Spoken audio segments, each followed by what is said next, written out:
के जितने भी स्टूडेंट हैं आप सभी स्टूडेंट के लिए बहुत बड़ी अपडेट लेकर आया हूँ कि छत्तीसगढ़ में ग्रामीण एवं पंचायत विभाग में जो है बहुत बड़ी अपडेट भर्ती निकल कर आप सभी स्टूडेंट के लिए आया है। तो जो भी स्टूडेंट ग्रामीण एवं पंचायत विभाग में आवेदन करना चाहते हैं आप सभी स्टूडेंट के लिए बहुत अच्छी अपडेट है। आप में से हर एक स्टूडेंट जो government job CG Vyapam exams की प्रिपरेशन करते हैं तो आप सभी स्टूडेंट का बहुत ज़्यादा भी डाउट जो है चल रहा है कि छत्तीसगढ़ में जो है एडीओ का भर्ती पहले होगा या फिर हॉस्टल वार्डन का। आप लोगों को बताना चाहता हूँ कि एडीओ और हॉस्टल वार्डन के भर्ती जो होना है वो कंफर्म है कि हॉस्टल वार्डन और एडीओ का भर्ती होना है और कितने पोस्ट आएगा ये भी आप लोगों को बताना चाहता हूं। तो एडीओ के आप लोगों के लिए 415 पोस्ट आएगा। एडीओ सहायक विकास विस्तार अधिकारी जिसे बोलते हैं।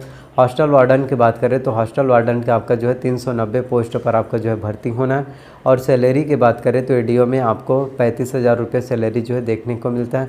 और वहीं हॉस्टल वार्डन की बात करें तो इसमें 22,000 रुपये जो है आपको हर महीने सैलरी के रूप में मिलेगा।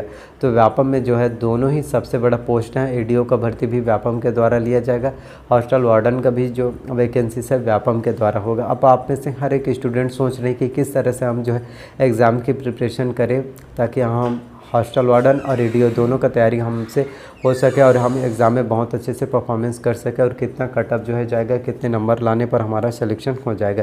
क्योंकि आप लोगों को बताना चाहता हूँ कि दोनों में ही आपका जो है निगेटिव मार्किंग होता है। तो आपको निगेटिव मार्किंग से किस तरह से बचने, कितने नंबर आपका लाना चाहिए, होना चाहिए जिससे आपका सिलेक्शन हो जाए, जिससे हम जो है छत्तीसगढ़ में सीजी व्यापम एग्ज़ाम को क्रैक करके एडीओ और हॉस्टल वार्डन आप जो है बन सकते हैं। तो इस वीडियो को लास्ट तक जरूर देखना जिससे आप लोगों को मैं स्टेप बाय स्टेप बारीकी से आप लोगों को कम्प्लीटली नॉलेज दूंगा, जिससे आप लोगों का हर एक डाउट जो भी आप लोगों का जो आप लोग क्यूरीज हैं, जो भी चीज़ आप सोच रहे हैं वो सभी डाउट्स इस वीडियो में क्लियर होने वाला है।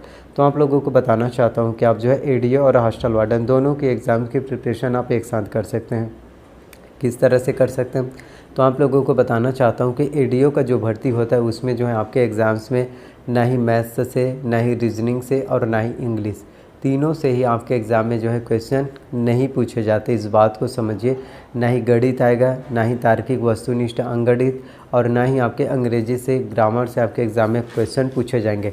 वही हॉस्टल वार्डन की बात करें तो हॉस्टल वार्डन में आपका जो है मैथ्स, रीजनिंग, इंग्लिश, ये तीनों चीज़ें आपके जो है हॉस्टल वार्डन में आता है। तो जब आप मैथ्स, रीजनिंग और इंग्लिश के हॉस्टल वार्डन के लिए एग्ज़ाम की प्रिपरेशन करेंगे और एडीओ में नहीं आएगा तो आप लोगों के लिए प्लस पॉइंट है कि आप जो है सिर्फ हॉस्टल वार्डन में सबसे ज़्यादा फोकस अगर यदि आपको किसी एग्ज़ाम में करना है तो आप जो है हॉस्टल वार्डन में कीजिए। और इसमें सबसे ज़्यादा आपको करना है तो कंप्यूटर्स में करना है, क्योंकि हॉस्टल वार्डन में बताना चाहता हूँ 150 प्रश्न जो है पूछे जाते हैं। तो 150 में से अकेले 50 प्रश्न जो है 50 अंकों का आपके कंप्यूटर से आता है। यदि आप ऐसे जो स्टूडेंट बहुत ज़्यादा इंटेलिजेंट है, यदि आप 150 क्वेश्चन में यदि आप 120 नंबर भी ला लेते हैं, 120 नंबर भी यदि आपका आता है, फिर भी यदि आपका कंप्यूटर में यदि आपने 50 में से 25 नंबर नहीं लाया तो आपका सिलेक्शन जो है नहीं हो पाएगा। इस बात को समझिए। आप बाकी सब्जेक्ट में कितने नंबर लाते हैं इससे कोई फ़र्क नहीं पड़ता, लेकिन आपको कंप्यूटर में 50 में से 25 लाना अनिवार्य है, अन्यथा आपका चयन नहीं होगा, आपको जो है डिसक्वालीफाई कर दिया जाएगा। तो इस बात को समझिए। कुछ terms and condition, rule and regulation जो है सीजी व्यापम के तरफ से जो है बनाया गया है और ये नोटिफिकेशन अभी का नहीं है, ये आपके जो है 2016 से आपका जो है रूल लागू है कि आपको 50 में से 25 नंबर लाना है। तो सबसे ज़्यादा एफर्ट आपको जो है कंप्यूटर्स में लगाना है। आप ऐसे काफ़ी स्टूडेंट को लोग बोलते हैं कि सबसे ज़्यादा यदि आपको मैथ्स और रीजनिंग, यदि आपको अच्छे से नहीं आएगा, आप गणित के क्वेश्चन और तार्किक गणित को सॉल्व नहीं कर पाएंगे तो आप जो है सीजी व्यापम एग्ज़ाम को और हॉस्टल वार्डन चाहे वो कोई भी वैकेंसी सो आप एग्ज़ाम को क्वालिफाई नहीं कर पाएंगे। लेकिन आप लोगों को बताना चाहता हूँ कि ऐसा सोचना गलत बात है। ज़रूरी नहीं है कि आपको जो है मैथ्स और रीजनिंग जो है नहीं आएगा तो आप एग्ज़ाम्स को क्वालिफाई नहीं कर पाएंगे। आप एग्ज़ाम्स क्वालिफाई कर सकते हैं यदि आप मैथ्स और रीजनिंग दोनों के क्वेश्चन को स्किप कर देते हैं या आप एक भी क्वेश्चन अगर सॉल्व नहीं करेंगे मैथ्स और रीजनिंग की, फिर भी आपका एग्ज़ाम जो है क्वालिफाई हो जाएगा। आप ऐसे हर एक स्टूडेंट सोच रहे हैं कि मैं छत्तीसगढ़ में जो है टॉप करूं, टॉप करने की वजह से उनका सिलेक्शन जो है नहीं हो पाता। आपको टॉप नहीं करना है, सिर्फ आपको जो है एग्ज़ाम्स को क्वालिफाई करना है। यही आप लोगों की सबसे बड़ी मिस्टेक रहता है कि आप 150 में 150 क्वेश्चन जो है टिक करके आ जाते हैं।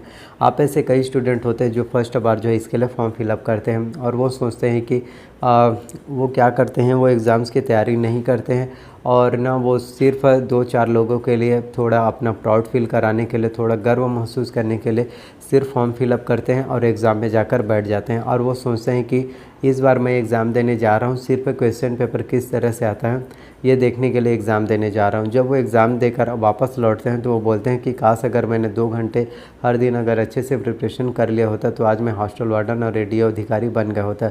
लेकिन वो खुद अपने आप को बेवकूफ़ बना रहे हैं और वो समझते हैं कि मैं बहुत ज़्यादा इंटेलिजेंट हूँ। ऐसा बिल्कुल भी नहीं है। मेरे बात को ध्यान से सोचिए, आप सिर्फ एग्ज़ाम देने जा रहे हैं क्वेश्चन पेपर देखने के लिए। क्या क्वेश्चन पेपर प्रीवियस ईयर का नहीं है क्या? बताइए। जितने भी हुए हैं एग्ज़ाम्स, आप प्रीवियस ईयर का 5 साल के क्वेश्चन पेपर देख सकते हैं, देख सकते हैं, जिससे आपको आइडियाज़ मिल जाएगा कि किस तरह से क्वेश्चन आपके एग्ज़ाम में पूछे जाते हैं। लेकिन आप लोग क्या करते हैं कि मैं हॉस्टल वार्डन का एग्ज़ाम देने जा रहा हूँ, एडीओ का एग्ज़ाम देने जा रहा हूँ, ऐसा करके आप जो है थोड़े समय के लिए खुशी महसूस करते हैं। लेकिन ये खुशी आपको लाइफ टाइम जो है मिलने वाला नहीं है। तो थोड़ी सी रिस्पेक्ट आप रिस्पेक्ट के लिए जो है एग्ज़ाम देने मत जाइए। जब तक आपके एग्ज़ाम्स की तैयारी अच्छे से नहीं है, आप एग्ज़ाम देने मत जाइए। ऐसे एग्ज़ाम देने से कोई भी फ़ायदा नहीं है। आप लोग कंपटीशन एग्ज़ाम का मतलब समझते हैं या फिर नहीं समझते? मुझे तो लगता है आप लोग नहीं समझते। मैं बताता हूँ, कंपटीशन एग्ज़ाम्स का मतलब होता है जैसे कि 150 क्वेश्चन आपके एग्ज़ाम में आ रहा है। यदि आपका सिलेक्शन होने से 10 से 15 नंबर से हम जो है चूक जाते हैं, उसी को बोलते हैं कंपटीशन। अब ये नहीं है कि 150 क्वेश्चन आपके एग्ज़ाम में आ रहा है और आपका नंबर आ रहा है 10 से 15 और आप बोल रहे हैं कि मैंने कंपटीशन एग्ज़ाम दिया है, मैंने हॉस्टल वार्डन का एग्ज़ाम दिया, एडीओ का एग्ज़ाम दिया है। तो ऐसे एग्ज़ाम देने से कोई मतलब नहीं है। आप बिना पढ़े तुक्का मार के भी 10 से 12 अंक ला सकते हैं। तो ऐसे एग्ज़ाम मत दीजिए। इससे अच्छे से एग्ज़ाम्स की तैयारी कीजिए। एक बार ही तैयारी कीजिए और ये कभी भी मत सोचना कि मैं 2 साल 3 साल अच्छे से एग्ज़ाम की प्रिपरेशन करूँगा, उसके बाद मेरा तैयारी अच्छे से हो पाएगा, फिर मैं एग्ज़ाम क्लियर कर लूँगा। जितना ज़्यादा एफ़र्ट हम 3 साल में लगाने की सोच रहे हैं, उतना ज़्यादा एफ़र्ट आप जो है 1 साल में लगाइए। जितना मेहनत करना है आप 1 साल में लगाइए, आपको जो है इसका बेनिफिट जो है देखने को मिलेगा। तो तैयारी आप जो है दोनों की कर सकते हैं। मैं बताता हूँ कि हॉस्टल वार्डन की तैयारी अच्छे से कीजिए। हॉस्टल वार्डन का एग्ज़ाम और उसका भर्ती जो है सबसे पहले होगा, उसके बाद एडीओ का होगा। और इसमें तो एडीओ में आपको जो है परेशान होने की कोई बात ही नहीं है। मैथ से रीजनिंग इंग्लिश आएगा ही नहीं। इसमें एडीओ में आपका आएगा हिंदी से प्रश्न आता है, छत्तीसगढ़ की सामान्य जानकारी से, इंडियन वर्ल्ड करंट अफेयर से, इंडियन हिस्ट्री से, छत्तीसगढ़ की हिस्ट्री से और आपके जो है पंचायती राज की जानकारी से, ग्रामीण विकास की फ्लैगशिप योजनाओं की जानकारी से और पंचायती राज की जानकारी से और संविधान से। इन्हीं टॉपिक में से आपके एग्ज़ाम में जो है एडीओ भर्ती परीक्षा में जो है पूछे जाते हैं। तो क्वेश्चन बहुत ही आसान सा क्वेश्चन होता है। बस आपको जो है निगेटिव मार्किंग से बस बचना है। 4 प्रश्न गलत किया तो 5 नंबर कट जाएगा। आपको निगेटिव मार्किंग का बस ध्यान रखना और टॉप करने की कभी मत सोचना। सिर्फ आपको ये सोचना है कि मेरा एग्ज़ाम्स क्वालिफाई हो जाए। इस तरह से जब आप क्वेश्चन टिक करेंगे तो आपका सिलेक्शन निश्चित तौर पर हो जाएगा। तो अपकमिंग वैकेंसी है। आई होप जितनी भी जानकारी मैंने आप सभी को बताया, सभी जानकारी आप लोगों को पसंद आए। जानकारी पसंद आए तो प्लीज़ वीडियो को लाइक कीजिए, चैनल को सब्सक्राइब कर लीजिए, साथ में बेल नोटिफिकेशन को भी ऑन करके रख लीजिए। और अगर आप लोगों का कोई भी डाउट्स हो, कुछ भी क्वेश्चन मुझसे पूछना चाहते हैं तो आप जो है कमेंट कर सकते हैं और आप सभी के कमेंट का मैं रिप्लाई ज़रूर करूँगा। तो मिलते हैं नेक्स्ट वीडियो में। सो थैंक यू आप सभी का।